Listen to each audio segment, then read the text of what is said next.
কতভাবে আমরা গালমন্দ করি। ইসলামের দাওয়াতগুলো কিন্তু গুপ্তভাবেই প্রচারিত হয়েছে। ছেঁচড়া ছেঁচড়া আইটেম অমুক তমুক নিয়ে আপনি তামসা করবেন, বিভিন্ন ধরনের উস্কায় দিবেন। আপনি ঢাকা বিশ্ববিদ্যালয়ে পড়েন, আপনি বুয়েটে পড়েন, রুয়েটে চুয়েটে পড়েন, এরকম বিশ্ববিদ্যালয়ে আপনারা পড়ার পর আপনাদের প্রতি মানুষের এক্সপেকটেশন থাকে অনেক হাই। গোপন থাকা অথবা গুপ্ত থাকা এটা কোনো খারাপ বিষয় না। ছাত্র সংগঠনগুলো তারা ব্যক্তিগত উদ্যোগে রাজনীতি করতে পারে, সেটা তাদের একান্ত ব্যক্তিগত ব্যাপার, কিন্তু কথা হচ্ছে শিক্ষা এবং অপরাজনীতি একসাথে চলতে পারে না। এটাকে আপনি যদি মনে করেন যে গুপ্ত গুপ্ত বলার কারণে এটা একটা বিশাল কিছু হয়ে গেছে, আসলে কিছু না। কোনো কল্যাণকর কাজে, কোনো ভালো কাজে, কোনো ক্রাইসিস পিরিয়ডে, কোনো সময় আমরা সামগ্রিক বিরোধিতা, এটা কোনো ইমানের পরিচয় হবে না, বরং সকলে কাঁধে কাঁধ চাপায়া কিভাবে বিপদ থেকে বের হতে হবে এই মেন্টালিটি যার মধ্যে আছে সেটাই মানুষ। পরবর্তী জেনারেশনের কাছে কি মেসেজ যাচ্ছে বলেন তো?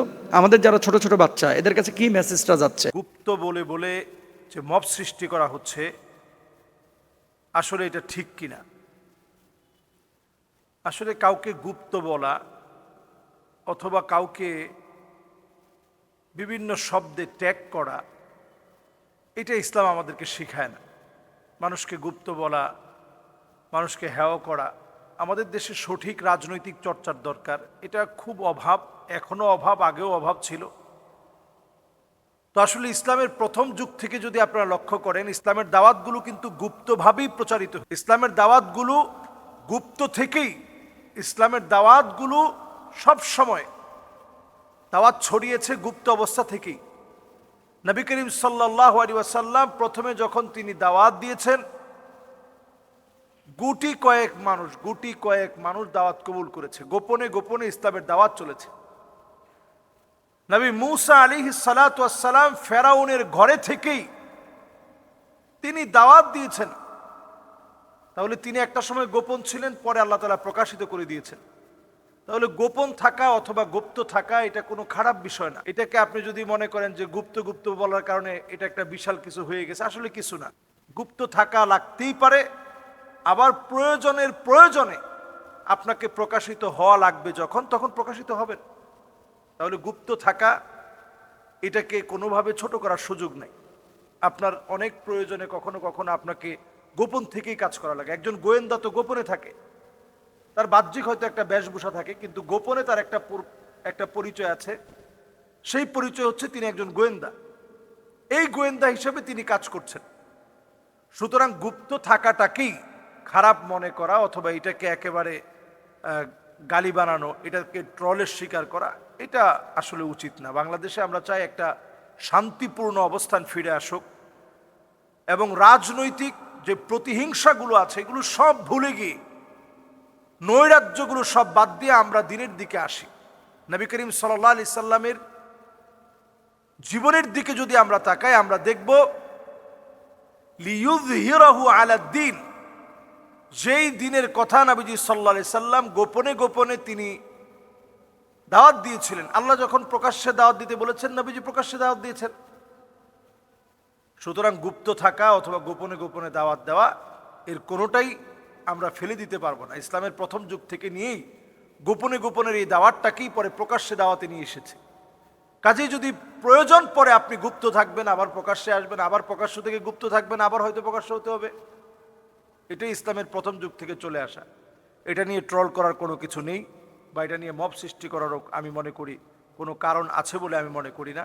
সুতরাং আমরা বাংলাদেশের এই অস্থির পরিস্থিতিতে আমরা বলবো উভয় দলের জন্য এটা প্রয়োজন যে সবাই আমরা প্রত্যেকের জায়গা থেকে ওয়া ইন তুখালিতুহুম ফাইখওয়ানুকুম, আরেক ভাইদেরকে যদি আমরা কাছে টেনে ভাই বলে যদি আমরা বুকে টেনে নিতে পারি, তাহলে বাংলাদেশের পরিস্থিতিটা ভিন্ন হবে এবং চেহারা চিত্র পাল্টে যাবে। সুতরাং আমরা আমাদের ভাইদেরকে ভাই বলে আমরা বুকে টেনে নেব। কোনো কল্যাণকর কাজে, কোনো ভালো কাজে, কোনো ক্রাইসিস পিরিয়ডে, কোনো সময় আমরা সামগ্রিক বিরোধিতা, এটা কোনো ইমানের পরিচয় হবে না, বরং সকলে কাঁধে কাঁধ চাপায়া কিভাবে বিপদ থেকে বের হতে হবে এই মেন্টালিটি যার মধ্যে আছে সেটাই মানুষ। এই জন্য আমাদেরকে আল্লাহ রাব্বুল আলামিনের বান্দা হতে হবে।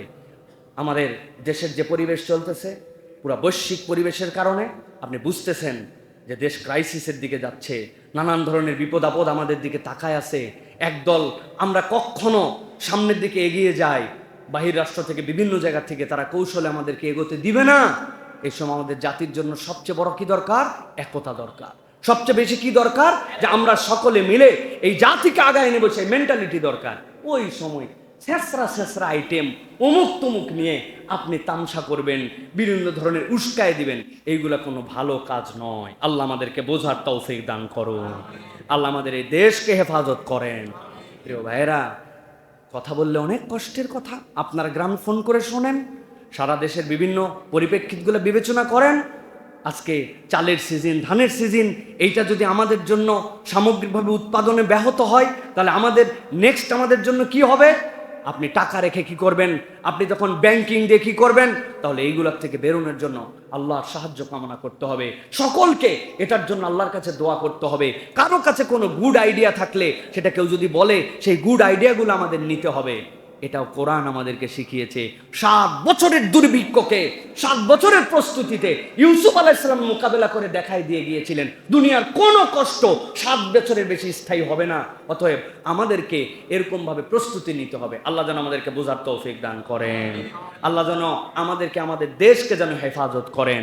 সকলে একটু কায় মনোবাক্যে আল্লাহর কাছে দোয়া করবেন, আল্লাহ এমন কোনো ক্রাইসিস আপনি আমাদেরকে দিয়েন না যেটা আমরা সামলাতে পারবো না। আমরা বড় বেশি পিছিয়ে পড়া জাতি, আমরা বড় বেশি, আমাদের কোনো ওইরকম নিচের মাটির নিচের ওয়েলথ থাকলেও সেগুলো আবিষ্কার করার বা সেগুলো এখন অনুসন্ধান হওয়ার মতো আমরা সেই জায়গায় যাই নাই। আল্লাহ আপনি দয়া করে আমাদের বিপদ আপদগুলোকে উদ্ধার করেন, বলেন আল্লাহুম্মা আমিন। যার হারাইছে সে কেবল জানে। আমার 2টা মুসল্লি তার 2 সন্তানকে দাফন করে দিয়ে আসছেন, মসজিদে ঢোকার আগে আমার কাছে জড়ায় ধরে কাঁদতেছেন। আমি তাকে কি বলে সামাল দেব? আমার বাচ্চার জ্বর হলে আমি সহ্য করতে পারি না, হ্যাঁ? আর সে 2টা বাচ্চাকে দাফন করে দিয়ে এখানে আসছে, তাহলে তার কত বড় ব্যথা। এরকম কত ভাই বোন ব্যথায় কাতরাচ্ছে, তার জন্য আমার কি করণীয়? আমি তার জন্য ন্যূনতম দোয়া করব, তার জন্য আল্লাহ রাব্বুল আলামিনের কাছে সাহায্য প্রার্থনা করব, একদিন কিছু দান সাদাকা করব, আল্লাহ তুমি আমাকে এখান থেকে উদ্ধার করে দাও। সুতরাং এই অ্যাক্টিভিটিগুলা আমাদের নিতে হবে এবং আল্লাহর কাছে আমাদেরকে বিনয় অবনত হতে হবে। সম্প্রতি আপনারা দেখেছেন যে একটা দলের ছাত্র সংগঠনকে গুপ্ত বলে অভিহিত করা হচ্ছে এবং তাদেরকে খেপানো হচ্ছে, উল্টা তারা আবার রিয়্যাক্ট করতেছে, বিভিন্নভাবে গালমন্দ করছে। আমার প্রশ্নের যে জায়গাটা, শিক্ষাঙ্গনে রাজনীতি এটা কতটুকু উচিত, এ ব্যাপারে শরিয়ার বক্তব্য কী? এবং প্রতিপক্ষকে গুপ্ত, সান্ডা অথবা কুকুর বিড়ালের সাথে তুলনা করে গালমন্দ করা, সে যে কোনো দলেরই হোক না কেন, এ ব্যাপারে ইসলামী শরিয়ার ভাষ্য কী এবং বক্তব্য কী? আপনারা আলেম উলামা হিসাবে কেন সচেতন করেন না? ভেরি ভেরি ইম্পর্টেন্ট একটা বিষয়। দেখেন, আল্লাহ সুবহানাহু ওয়া তাআলা পবিত্র কোরআনুল কারীমের মধ্যে যে সূরা হুজুরাতের 11 নম্বর আয়াতে বলছেন, ইয়া আইয়ুহাল্লাযীনা আমানু লা ইয়াসখার কওমুম মিন কওমিন আসা ইয়াকুনু খায়রাম মিনহুম ওয়ালা নিসাউম মিন নিসাইন আসা ইয়াকুননা খায়রাম মিনহুম ওয়ালা তালমিজু আনফুসাকুম ওয়ালা তানাবাজু বিল আলকাব বিসাল ইসমুল ফুসুক বাদাল ঈমান। মূল যে কথাটা, মূল যে পয়েন্টটা, সেটা হলো রাজনীতি বলেন, রাজনীতির বাইরে বলেন, পারিবারিক সামাজিক যে কোনো ক্ষেত্রেই প্রতিপক্ষ কাউকে এমনভাবে আঘাত করা বা এমনভাবে গালমন্দ করা, এমনভাবে ট্রিট করা যার কারণে সে আঘাতপ্রাপ্ত হয় বা যার কারণে সে রাগান্বিত হয়।